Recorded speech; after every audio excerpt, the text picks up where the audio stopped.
For the next 2 minutes, turn and share with someone next to you. What interaction do you have with people who are poor, hungry, or homeless?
Now, let your partner share.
Are you ready?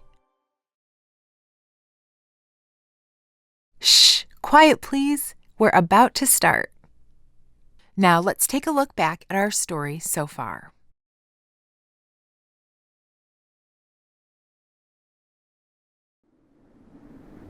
The Bible is a sacred story, echoed to us from the ancients. An epic, revealing the great Creator's pursuit of wholeness for all of creation. May we find ourselves in this amazing story.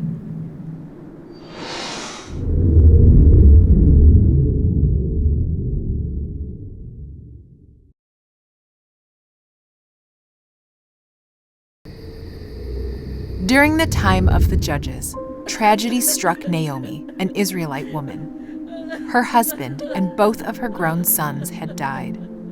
But her daughter-in-law, Ruth, clung to Naomi and vowed to take care of her. Because they were poor, Ruth gathered leftover grain for food. The field owner, Boaz, was a wealthy relative of Naomi. He thanked Ruth for caring for Naomi and gave her grain and water. When Naomi heard about this, she sent Ruth to meet with Boaz. That night, Ruth snuck into where Boaz was sleeping and laid down by him. Later, Boaz awoke, startled. Ruth told him, "Cover me with your blanket, for you are my family redeemer." This was symbolic. Ruth was asking him to marry her. Boaz was surprised and excited. He thought she would seek out a younger man. Soon, Boaz and Ruth were married and started a family.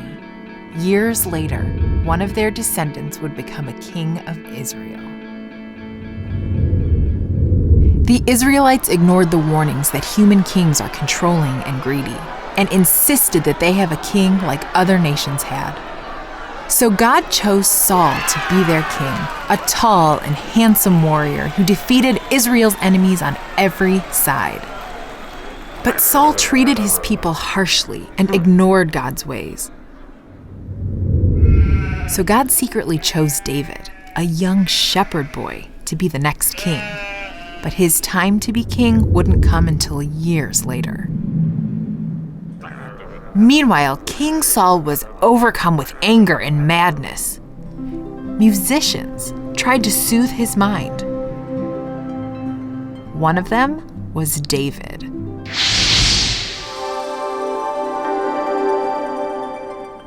Saul grew to love David and made him a trusted servant. Saul's son became David's best friend. Then David married Saul's daughter. Before long, David was made commander of Israel's armies, and the people sang songs about his greatness. This made Saul angry and jealous. So the next time David played music for him, Saul hurled a spear at him. David dodged the spear and ran away.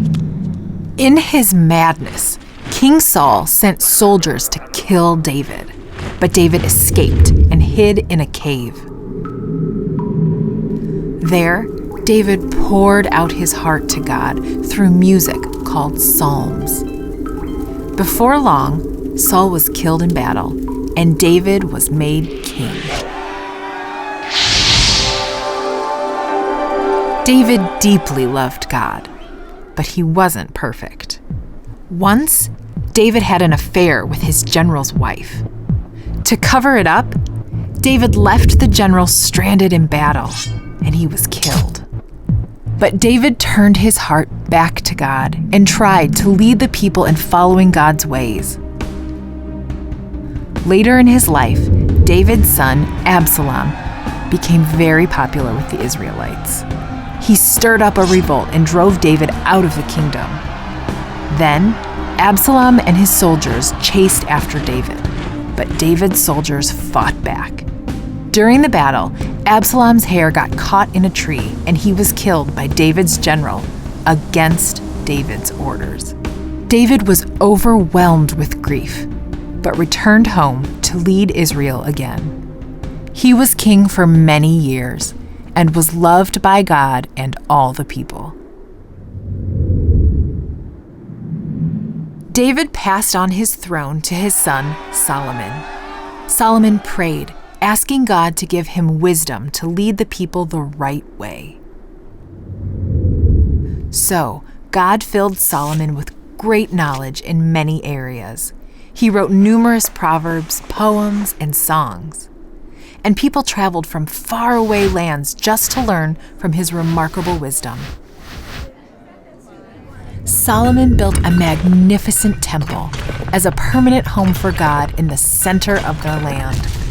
This massive structure was built with the finest materials in the world.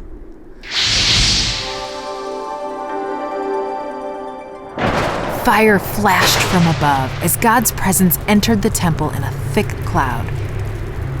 Solomon became the most wise and prosperous king in Israel's history. But over time, Solomon married foreign wives who turned him away from God.